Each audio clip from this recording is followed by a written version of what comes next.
નમસ્કાર, પ્રણામ દોસ્તો, સ્વાગત છે તમારું એક નવા વિડીયોમાં।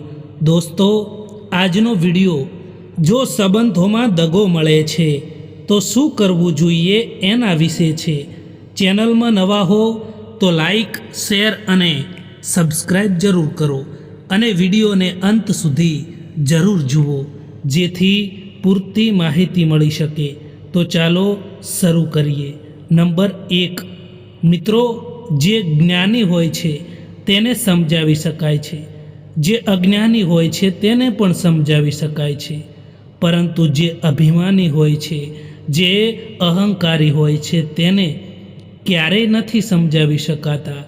એટલા માટે આવા અભિમાની લોકોને સમજાવવાની કોશિશ ના કરો, કારણ કે આવા લોકો ક્યારેય તમારો સાથ નહીં આપી શકે।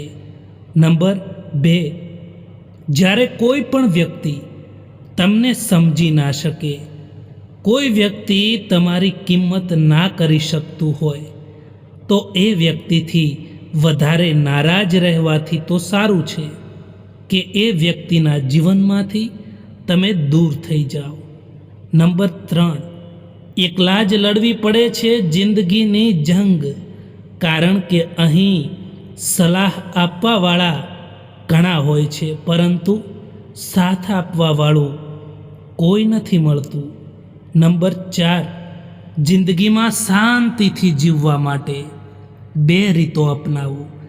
એક કે માફ કરી દો એમને જેમને તમે ભૂલાવી નથી શકતા, અને બીજું એ કે ભૂલાવી દો એમને જેમને તમે માફ નથી કરી શકતા।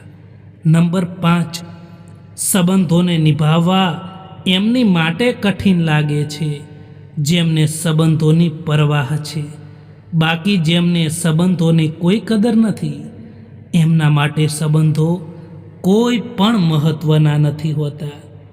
જિંદગીમાં જ્યારે તમે સાચા છો ને ત્યારે એ કોઈ પણ યાદ નથી રાખતું, અને જ્યારે તમે ખોટા હો ત્યારે એ બધા જ લોકો યાદ રાખે છે। જે સંબંધોમાં તમારી કોઈ કિંમત ના હોય ત્યાંથી મુસ્કુરાઈને ચાલ્યું જવું જ બહેતર હોય છે। સમય અને કિસ્મત ઉપર ક્યારેય પણ ઘમંડ ના કરતા દોસ્તો, કારણ કે સવાર એમનું પણ થાય છે જેમની કિસ્મત અને સમય ખરાબ હોય છે।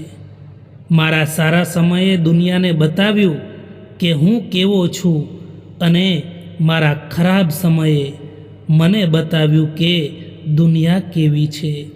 પરિસ્થિતિ તમને સાચવી લે એ તમારું નસીબ છે સાહેબ, પરંતુ તમે પરિસ્થિતિને સાચવી લો એ તમારી સમજણ છે।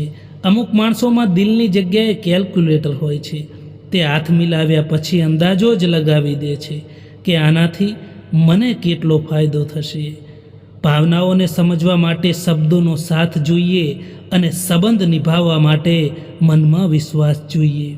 તમે જે કંઈ પણ કરી રહ્યા છો તેનું કંઈક ને કંઈક પરિણામ જરૂર આવે છે, એટલે કંઈ પણ કરતાં પહેલાં તેના પરિણામો વિશે અવશ્ય વિચારો। મિત્રો, આ વિડીયો પસંદ આવ્યો હોય તો આ ચેનલને સબસ્ક્રાઈબ જરૂર કરો। વિડીયો જોવા માટે આભાર।